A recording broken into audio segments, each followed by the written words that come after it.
Hello, everybody. We are the Four Marketeers, and today we will be presenting on the Wealthfront Generation. My name is Adam Lewinberg.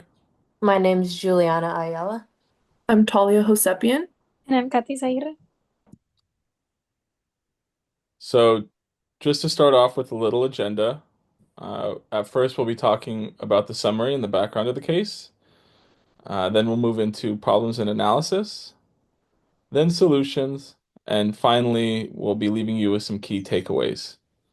So, the summary.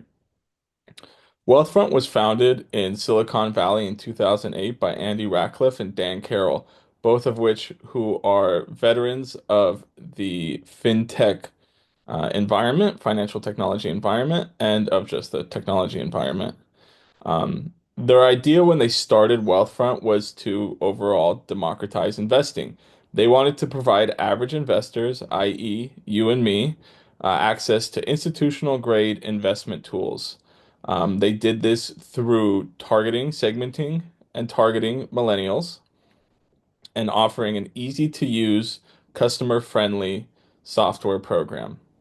They also put an emphasis on transparency, low fees, and automation.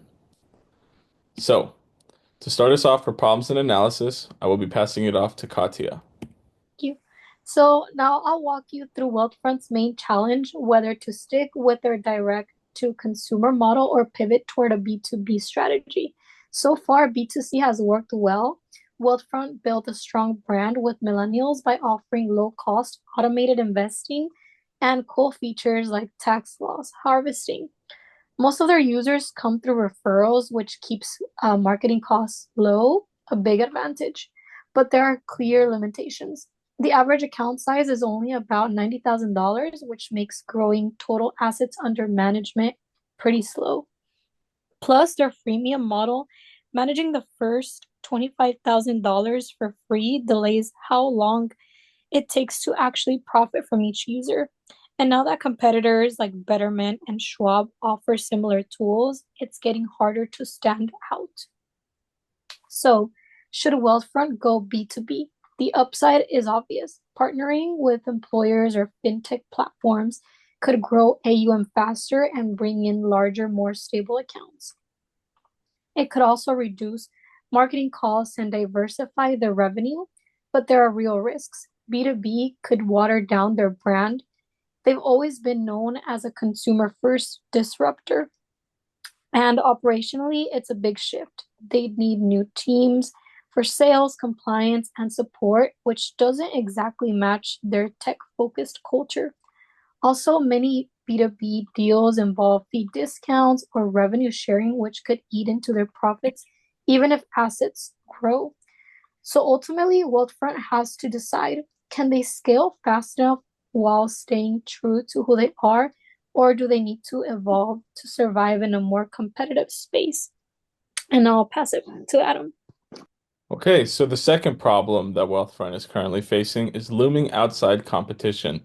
Katya mentioned both Charles Schwab and Betterment. Um, Charles Schwab will be offering a few different products, one of which is intelligent portfolios.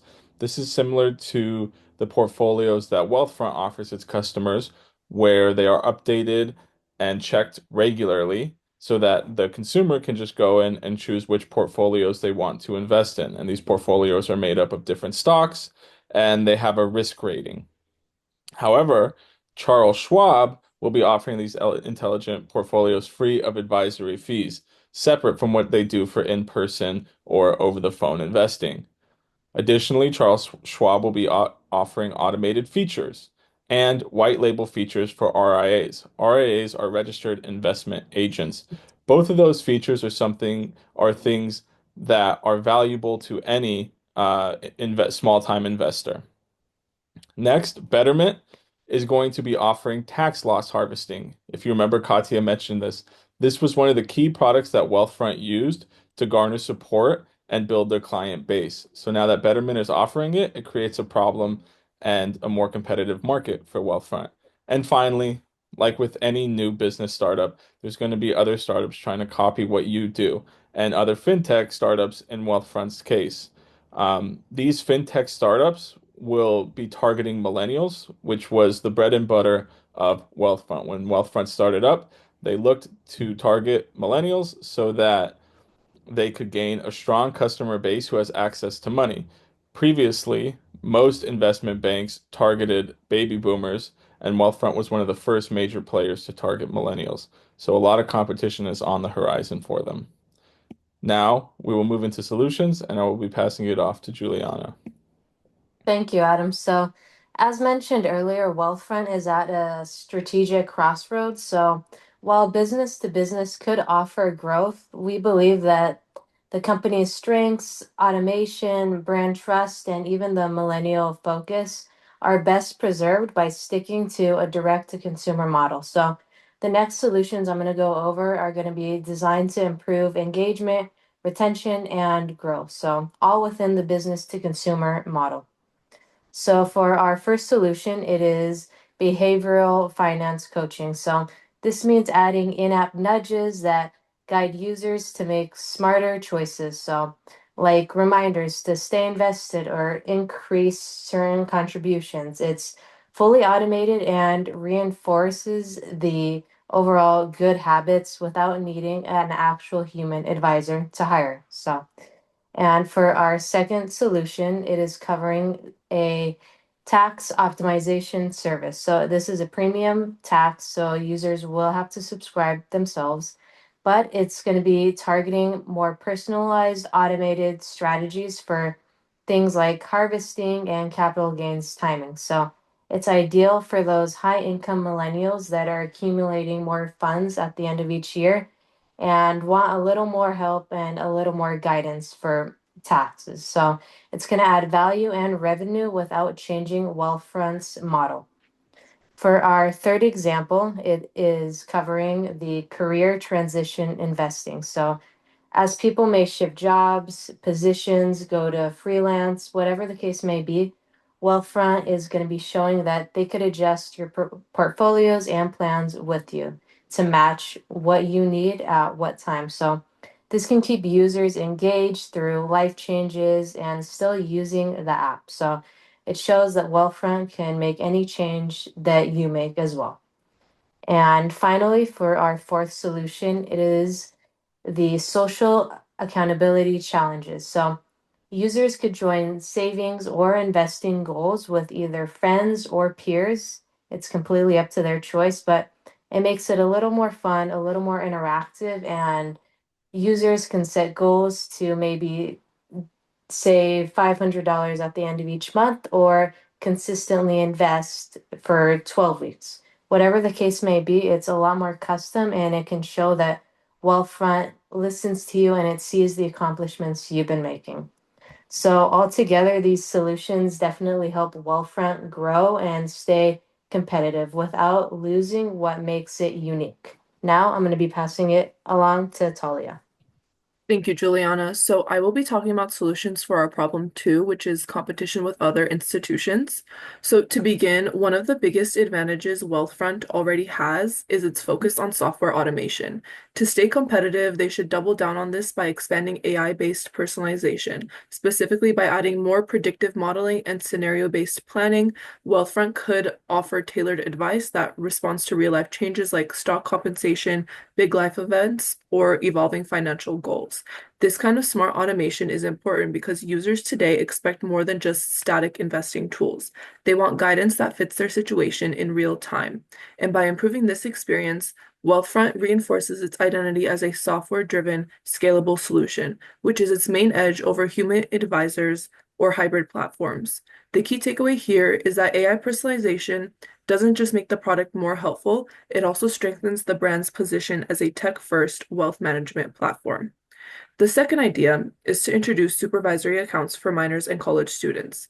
These are accounts where a parent or guardian can open and manage an investment portfolio for a dependent, like their child or a student.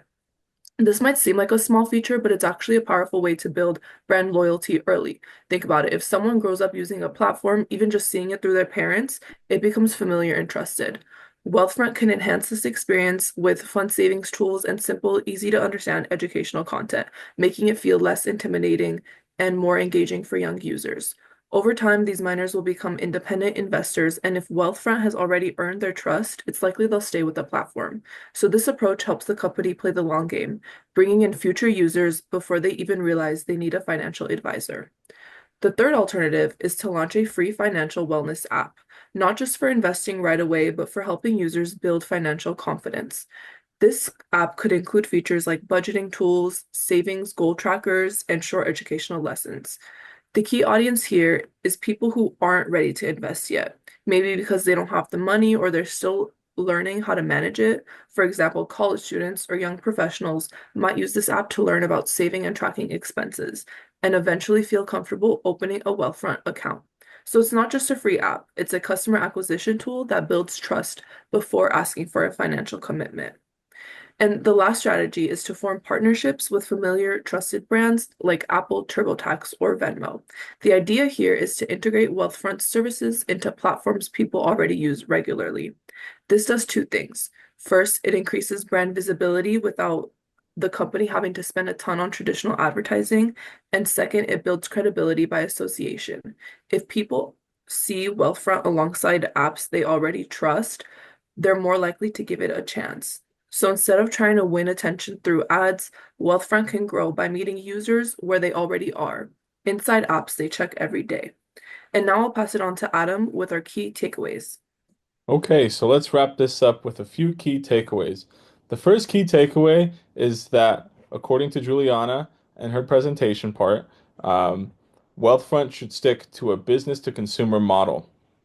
If they were to business, they would have to implement new departments such as legal and regulation, which would not only cost money, but it would also put them into a new space that they would have to form and compete in.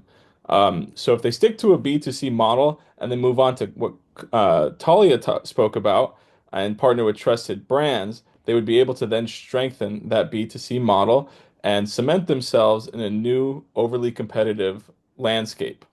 When there's a lot of other people who are doing what you're doing, you need to do something to set yourself apart. So we believe that offering new features and sticking to your guns and staying in the B2C business environment, Wealthfront can be successful in any future endeavors they do and against any new competition that may form. Thank you for watching.